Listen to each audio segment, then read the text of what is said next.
जिसमें शुरू के 1-2 घंटों में ही इतने सकारात्मक रिस्पांस आए।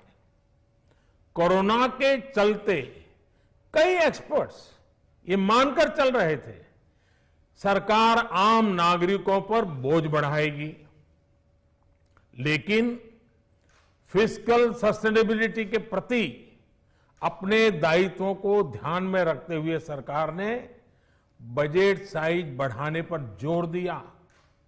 हमारी सरकार ने निरंतर प्रयास किया है कि बजट ट्रांसपेरेंट होना चाहिए। मुझे खुशी है कि आज अनेक विद्वानों ने इस बजट की ट्रांसपेरेंसी की सराहना की है। साथियों, भारत कोरोना की लड़ाई में रिएक्टिव होने के स्थान पर हमेशा ही प्रोएक्टिव रहा है। चाहे वो कोरोना के काल में किए गए रिफॉर्म्स हो या फिर आत्मनिर्भर भारत का संकल्प, इसी प्रोएक्टिवनेस को बढ़ाते हुए आज के बजट में भी रिएक्टिव का नामो निशान नहीं है। साथ ही हम एक्टिव पर, स्टेटस को पर भी अटके नहीं हैं और हमने इस बजट में भी प्रोएक्टिव बजट देकर के देश के सामने प्रोएक्टिव होने का संदेश दिया है। यह बजट उन सेक्टर्स पर विशेष रूप से केंद्रित है जिनसे वेल्थ और वेलनेस दोनों ही तेज गति से बढ़ेंगे, जान भी जहान भी। इसमें एमएसएमईज और इंफ्रास्ट्रक्चर पर विशेष रूप से जोर दिया गया है। इसी तरह ये बजट जिस तरह से हेल्थ केयर पर केंद्रित है वो भी अभूतपूर्व है। ये बजट देश के हर क्षेत्र में विकास यानी ऑल राउंड डेवलपमेंट की बात करता रहता है। खास तौर पर मुझे खुशी है कि इस बजट में दक्षिण के हमारे राज्य, पूर्वोत्तर के हमारे राज्य और उत्तर में लेह लद्दाख जैसे क्षेत्रों में विकास पर विशेष ध्यान दिया है।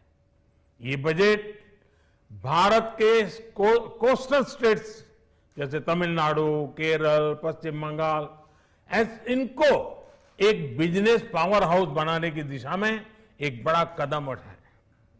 नॉर्थ ईस्ट के राज्य जैसे असम के अनएक्सप्लोर्ड पोटेंशियल को टैप करने में बजट बहुत बड़ी मदद करेगा। इस बजट में जिस तरह से रिसर्च एंड इनोवेशन इकोसिस्टम पर बल दिया गया है, जो प्रावधान किए गए हैं, उनसे हमारे युवाओं को ताकत मिलेगी। भारत उज्जवल भविष्य के लिए बहुत ठोस कदम रखेगा। साथियों, देश के सामान्य मानवी का, महिलाओं का जीवन आसान बनाने के लिए उनके स्वास्थ्य, स्वच्छता, पोषण, शुद्ध जल और अवसरों की समानता, इस पर इस बजट में विशेष बल दिया गया है। बजट में इंफ्रास्ट्रक्चर पर खर्च में अभूतपूर्व वृद्धि के साथ साथ कई व्यवस्थागत सुधार किए गए हैं, जिसका बहुत बड़ा फायदा देश में ग्रोथ और जॉब क्रिएशन, रोजगार के लिए बहुत लाभ होगा।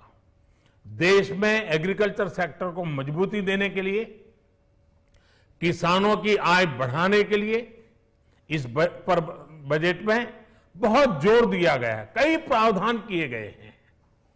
एग्रीकल्चर सेक्टर में किसानों को और आसानी से और ज्यादा ऋण मिल सकेगा। देश की मंडियों को यानी एपीएमसी को और मजबूत करने के लिए, सशक्त करने के लिए एग्रीकल्चर इंफ्रास्ट्रक्चर फंड से मदद का प्रावधान किया गया है। ये सब निर्णय ये दिखाते हैं कि इस बजट के दिल में गांव है, हमारे किसान है।